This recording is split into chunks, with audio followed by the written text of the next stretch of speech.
પ્રસ્તાવના. જગતમાં નવો યુગ ધર્મ સ્થાપવામાં શક્તિને સાથે લઈને અવતાર લે ત્યારે જ શ્રી ભગવાન સફળ બને છે અને તો જ જગતના વિકાસક્રમમાં નિર્ગુણ બ્રહ્મ સંકળાયેલ છે એવી કલ્પના સાર્થક થાય છે. જ્યારે ભગવાન મનુષ્ય દેહ લઈ અવતરે છે ત્યારે એ પોતે આરાધના દ્વારા શક્તિને જગાડીને તેને લોક કલ્યાણને અર્થે ઉપયોગમાં લે છે.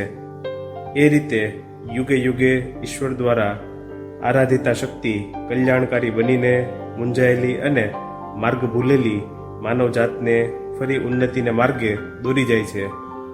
એટલું જ નહીં, પણ જ્યારે ભગવાન મનુષ્ય દેહે અવતરે છે ત્યારે એ દેવી શક્તિ પણ ઘણું ખરું સ્ત્રી સ્વરૂપે તેમની સાથે જ અવતરે છે.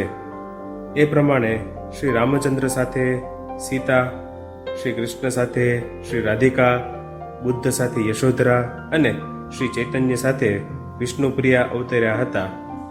તેનો એ પ્રત્યક્ષ પુરાવો છે. મુખ્ય વાત એ છે કે આધ્યાત્મિક, આધિભૌતિક અને આધિદૈવિક શક્તિ રૂપે અથવા તો દૈવી સ્વરૂપે એ શક્તિ યુગાવતારની સાથે રહીને તેમની લીલામાં સર્વ પ્રકારે સહાય કરે છે. શક્તિને ન સ્વીકારીએ તો અવતારી પુરુષનો દિવ્ય કાર્ય વિસ્તાર અસંભવ બની જાયને આપણા માટે દુર્બોધ બને.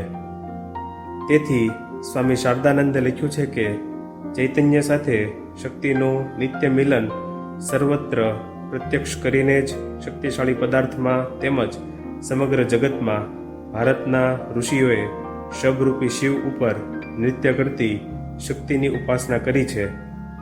પદ પ્રદર્શક ગુરુની અંદર, જગત વિમોહિની સ્ત્રી મૂર્તિની અંદર, વિદ્યા, ક્ષમા, શાંતિ, મોહ, નિદ્રા, ભ્રાંતિ વગેરે સાત્વિક અને તામસિક ગુણોની અંદર એ જ અદ્વિતીય વરા ભયકરા મુંડ માલિની દેવીનું દર્શન કરીને તેની શ્રદ્ધાપૂર્વક આરાધના દ્વારા પોતે ધન્ય બન્યા અને માનવીને એ જ માર્ગે ચાલીને ધન્ય બનવાનો ઉપદેશ આપ્યો.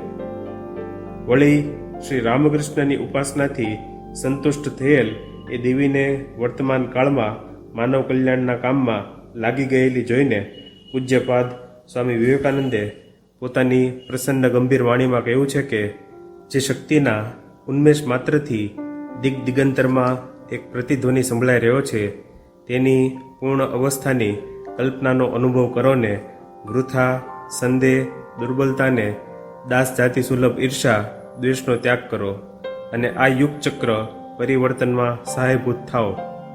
સર્વમાં ઓતપ્રોત થઈ રહેલ અદૃશ્ય બ્રહ્મરૂપી આદ્યાશક્તિ આ યુગમાં ફરીથી યુગાવતારની સહધર્મિણી રૂપે અવતીર્ણ થઈ એક બાજુ જેમ પરમ પુરુષની લીલાને પુષ્ટ કરે છે તેમ બીજી બાજુ એ જ રીતે માનવ સમાજને અમંગલથી દૂર રાખી પોતાનો મહિમા જીવનમાં બધા જ ક્ષેત્રમાં વિસ્તારી ભાવિ ભારત વર્ષને તેમજ સારાએ વિશ્વને અભ્યુદયને રાજમાર્ગે ચડાવે છે. એટલે જ તેમની બંનેની કૃપા દ્રષ્ટિથી કૃતાર્થ થયેલ સ્વામી વિવેકાનંદ તેમને વંદન કરતા કહે છે, સેવક છું તમ યુગલનો શક્તિ સહિત નમુ તવ પદે. જેમ શ્રી ભગવાન કોઈ મહાનિયમ અનુસાર અવતાર ધારણ કરે છે તેમ એવા જ નિયમ અનુસાર શક્તિનો આવિર્ભાવ થાય છે. અથવા તો એમ કહી શકાય કે અગ્નિ અને તેની દાહિકા શક્તિ જેમ અભિન્ન છે તેમજ ઈશ્વર અને તેની શક્તિ અભિન્ન છે. તેઓનો અવતાર ધારણ કરવાનો એક જ ઉદ્દેશ્ય, એક જ કાળ અને એક જ નિયમ હોવા છતાં પુરુષ દેહ તથા નારી દેહ ધારણ કરીને એ જુદી જુદી રીતે કાર્યસિદ્ધિ કરે છે.